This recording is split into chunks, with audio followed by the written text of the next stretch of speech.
कैसर अहमद शेख साहब, जब शहबाज शरीफ साहब अपोजिशन लीडर थे तो उन्होंने चार्टर ऑफ इकॉनमी की बात की, फिर वो प्राइम मिनिस्टर बन गए, दोबारा उन्होंने चार्टर ऑफ इकॉनमी की बात की है। तो क्या ये सिर्फ सियासी बयानात तक की ये मामला महदूद रहेगा या इस पर कोई अमली इकदामात भी उठाए जा सकते हैं? जब अपोजिशन लीडर थे मियाँ शहबाज शरीफ साहब और उनके साथ साथ बिलावल भुट्टो जरदारी साहब, और हम सब ने ये बात की, उस वक्त हम अपोजिशन में थे, कि आइए बैठ के चार्टर ऑफ इकॉनमी करें, यानी ऐसी चीज़ें जो मुल्क के मफाद में हैं और जिस पे तमाम पार्टियां एग्री कर लें वो बैठ के करें।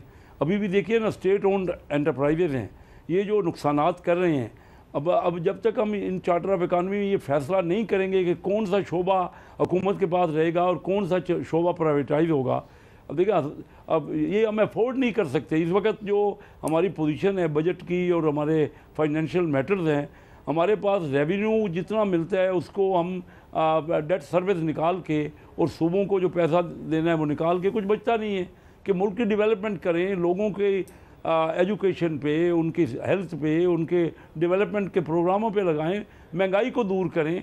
तो इसके लिए हमें बैठना, हर सूरत में बैठना है। अभी हमारे पास और कोई ऑप्शन नहीं है।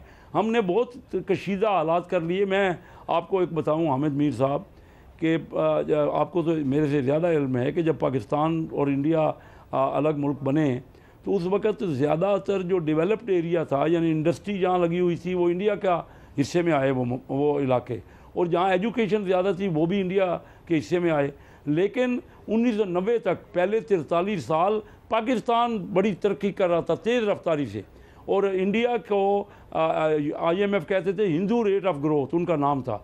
और मुझे याद है, मैं आपको बताऊं, खुद मेरे डॉक्टर महबूब हक साहब मेरे मरहूम गहरे दोस्त थे, तो मनमोहन सिंह उनको टेलीफोन करके पूछते थे कि पाकिस्तान आगे बढ़ रहा है 1990 तक, 93 तक, और इंडिया वाले वो पूछते थे मनमोहन सिंह, क्योंकि वो दोनों आपस में कोलीग रहे थे, वो पूछते थे कि किस तरह पाकिस्तान बढ़ रहा है, हमें भी कोई बताएं कि आइडियाज़ दें, हम अपने मुल्क को किस तरह डेवलप करें। पाकिस्तान, इंडिया 1990 तक 4 गुना इकानमी थी पाकिस्तान से, आज वो 12-13 गुना इकानमी हो गई है। उनकी इकानमी कोई 4-4.5 हज़ार अरब डॉलर हो गई है और हम 370-80 अरब डॉलर हैं, 12-13 गुना हो गई है। तो आज देखिए 30 सालों में तो हमने ये जो हालात बने हैं, इसकी वजह, जब तक हम अपने अगर चार्टर ऑफ इकॉनमी ना करेंगे, इसकी वजह आपस की रंजिशें हैं। हमने काम ही नहीं किया पिछले, मैंने 10 साल से देख रहा हूँ, सिर्फ वावेला हो रहा है, चोर डाकू के अलावा और कोई बात हो ही नहीं रही असेंबली में। ना करने दी जा रही है किसी को भी। जो धरने शुरू हुए 2014 से, ये चार्टर ऑफ इकॉनमी कोई पॉसिबिलिटी है या इसी तरह पॉलिटिकल इंस्टेबिलिटी रहेगी?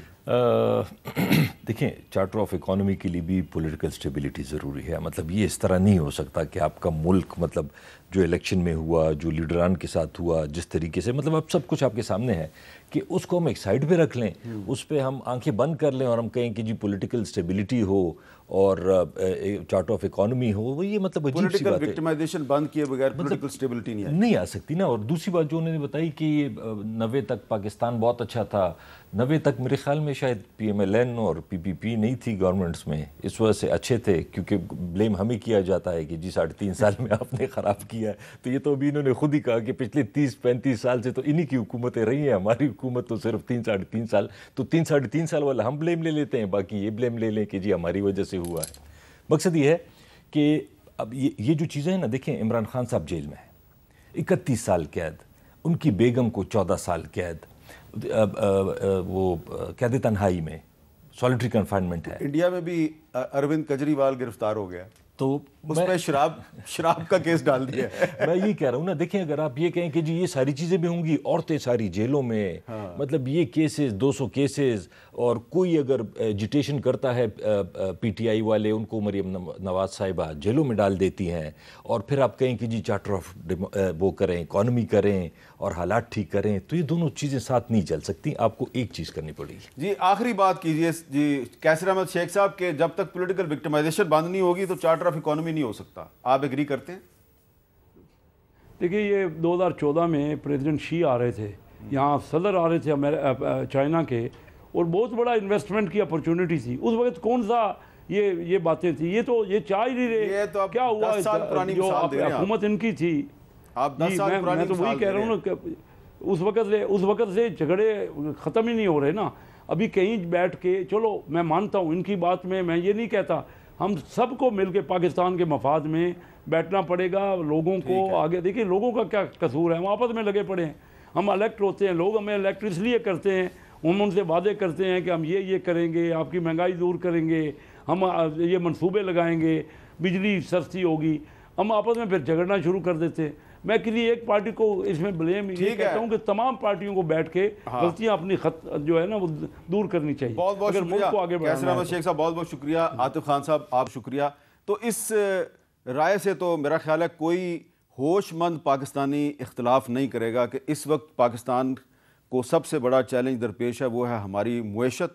अवाम के मुआशी मसाइल बहुत पेचीदा होते जा रहे हैं और इसके लिए ज़रूरी है कि एक ठोस, एक मजबूत मुआशी पॉलिसी लाई जाए, लेकिन वो सियासी इस्तेहकाम के बगैर मुमकिन नहीं। और सियासी इस्तेहकाम उसी वक्त आएगा जब हम एक दूसरे के ख़िलाफ़ इंतकामी कार्रवाइयाँ बंद करेंगे।